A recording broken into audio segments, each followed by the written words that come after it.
देवियां और देवता जब भेष बदल बदल करके प्रभु श्री राम के दर्शन करने के लिए चले, राम का ही नहीं बल्कि घर में 3 रानियों से 4 पुत्र पैदा हुए। अब तब आया दशरथ के खुशी का ठिकाना नहीं रहा। सोच रहे गांव में एक बच्चे को तरस रहे थे, आज हमारे घर में 4 बालक है। 6 दिन के बाद में चारों भाइयों की छठी हुई, फिर इनके नाम रखवाए गए। कौशल्या के राम, कैकेयी के भरत, सुमित्रा के लक्ष्मण और शत्रुघ्न। इधर तो प्रभु श्री राम के जन्म की खुशियां मनाई जा रही हैं। गौर करते हैं कि भगवान श्री राम का अवतार हुआ तो क्यों हुआ। श्री राम ऐसे भूतल पर आएंगे इसी तिथि को, वो ये कहते हैं क्या,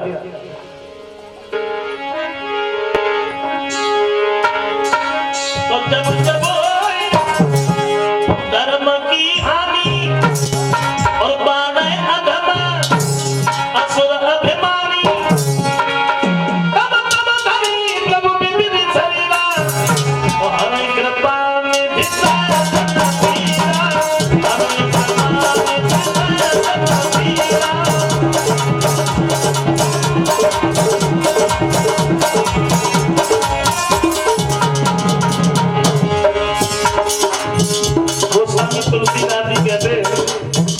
भगवान के अवतार धारण करने की कोई तारीख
जब जब इस भूतल पर अत्याचार होता है, पापियों की संख्या बढ़ जाती है, तो वो ये कहते हैं कि भगवान को आना ही पता है, इनके अवतार धारण करने की कोई तिथि या तारीख निश्चित नहीं है, इसी दिन को आएंगे, इसी तिथि को आएंगे। दूसरे विद्वान ने कुछ और बताया। वो ये कहते हैं ये दशरथ और कौशल्या जो थे, ये पूर्व जन्म में सौम्य मन और सदरूपा थे, और तब इन्होंने तपस्या की है, भगवान से वरदान मांगा है, प्रभु हमें तुम्हारे जैसा पुत्र चाहिए। बोले अभी तो नहीं, त्रेता में जब तुम दशरथ और कौशल्या बनोगे तो हम तुम्हारे पुत्र बन के तुम्हारे पास अवश्य आएंगे, इसलिए अवतार हुआ। तीसरे विद्वान ने कुछ और बताया। वो ये कहते हैं अवतार इसलिए नहीं हुआ। फिर जय विजय जो भगवान वैकुंठनाथ के दरवाजे पर पहरेदारी करते थे, सौनकादिक ऋषियों ने श्राप दिया, तुम भूतल पर 3 जन्म तक राक्षस बनोगे। पहले जन्म में हिरणाक्ष और हिरण्यकश्यप बने, दूसरे जन्म में रावण और कुंभकर्ण बने, तो उनका उद्धार करने के लिए भगवान श्री राम का अवतार हुआ। चौथे विद्वान ने कुछ और बताया। बोले जैसे नारद ने नारायण भगवान को श्राप दिया, अब नारद ने नारायण भगवान को श्राप क्यों दे दिया? क्योंकि नारद तो हमेशा नारायण नारायण ही कहते रहते थे, फिर श्राप क्यों दे दिया? अब संक्षेप में गौर करते। एक बार इस नारद हिमालय पर्वत पर घूमने के लिए गए, क्या देखा? बड़ी सुंदर बड़ी रमणी की जगह देखा नारद।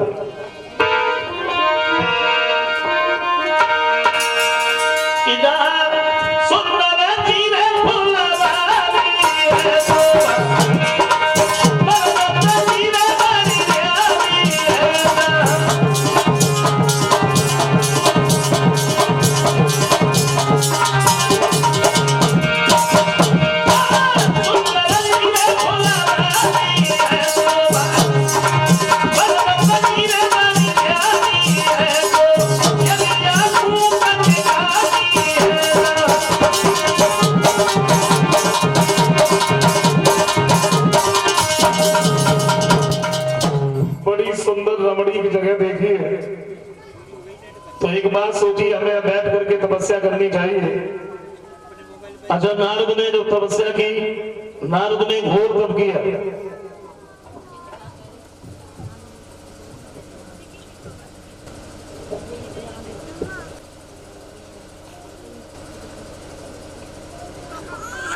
इंद्र ने एक बात सोची, साहब हमें ऐसा लगता है नारद मेरा सिंहासन लेना चाहते हैं, इसलिए तपस्या कर रहे हैं।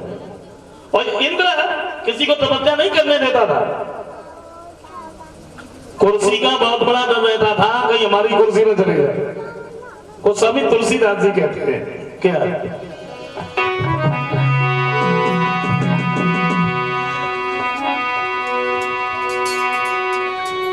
कि सुना सीरा मन कहीं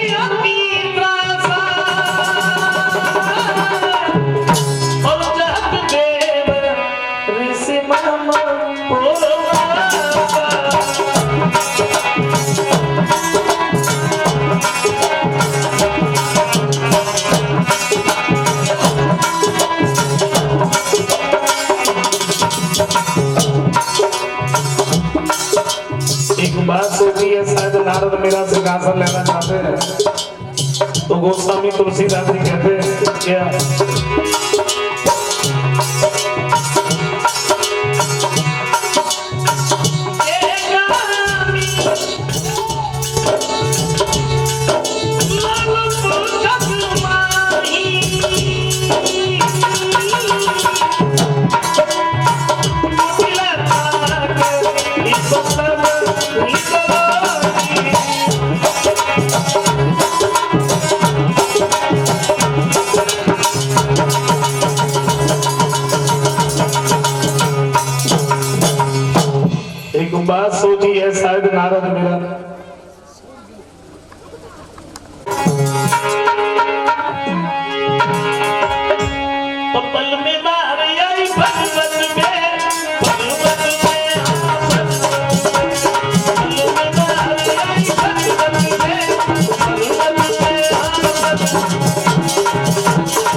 लेकिन नारद के ऊपर कोई असर ही नहीं पड़ा।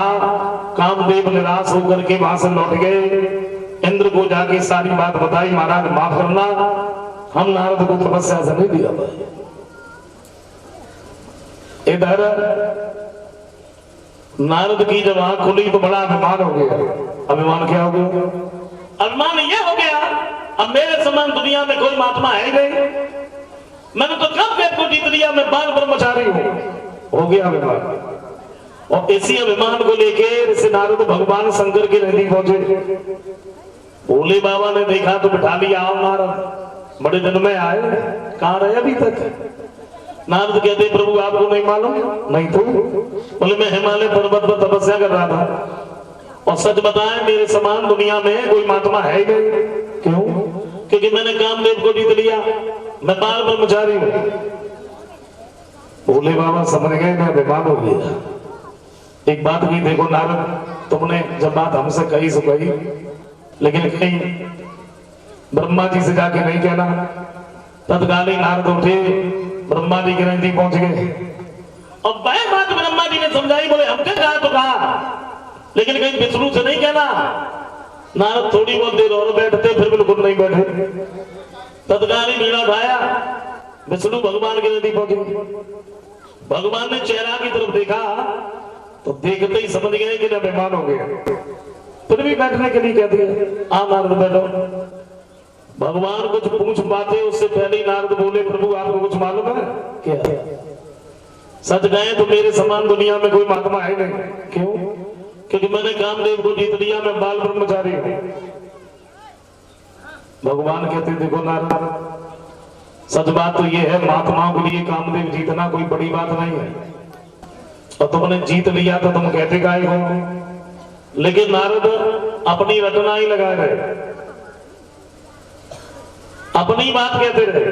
तो भगवान ने सोचा इन्हें अभिमान हो गया, और भक्तों का अभिमान दूर करना ही मेरा काम है। अब हमें वो करना चाहिए जिससे नारद का अभिमान दूर हो जाए। क्या किया भगवान ने? अपनी माया के द्वारा एक बड़ा सुंदर नगर बसाया। बड़े सुंदर महल है, दरवाजे दरवाजे पर कलश से शोभित है, बंधन बार बंधी है, केला के खंभ लगे हैं, गलियों में इत्र छिड़के, बड़ा सुंदर नगर।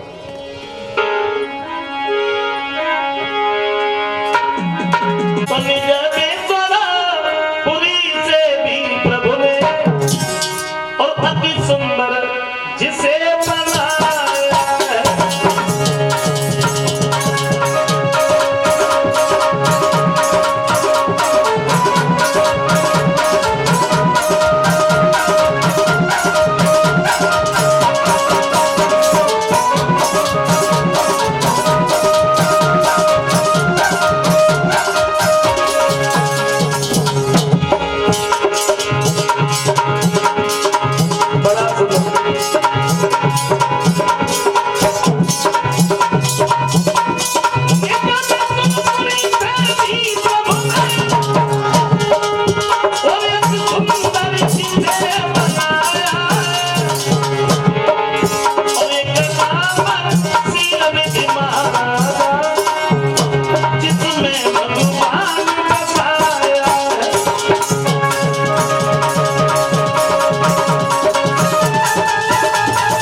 बड़ा सुंदर नगर है। सुंदर से नगर में सीधनिधि नाम के राजा है, और सीधनिधि के घर में, इनके घर में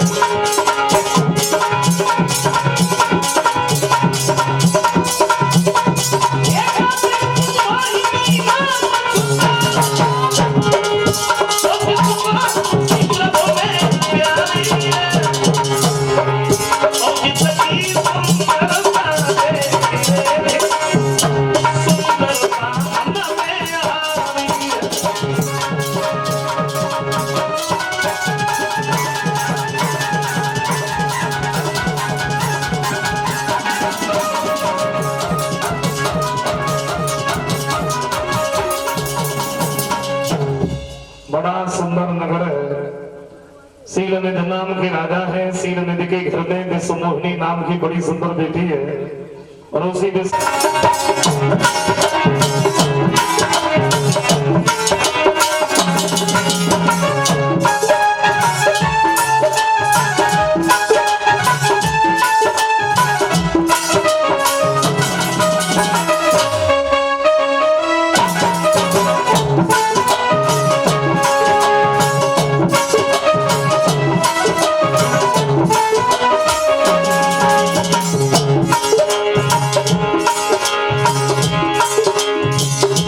गोस्वामी तुलसीदास जी कहते हैं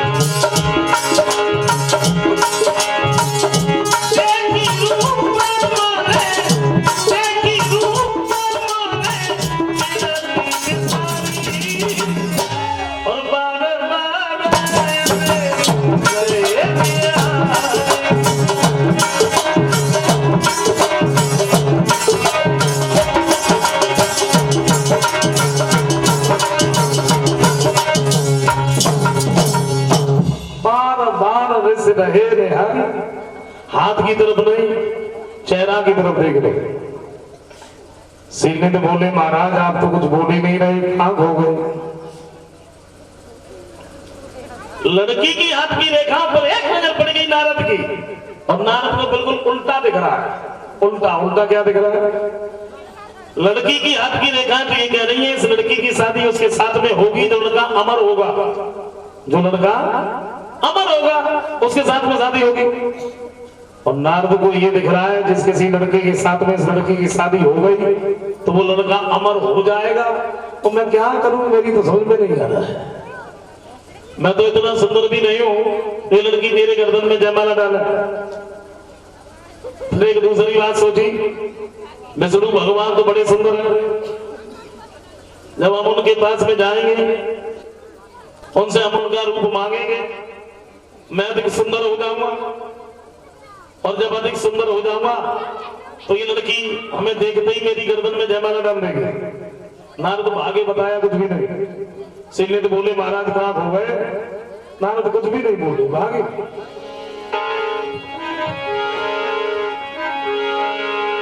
हुआ क्या? छोड़ी कर हाथ बेटी का नारद चले और दिल में बातें छुपी की छुपी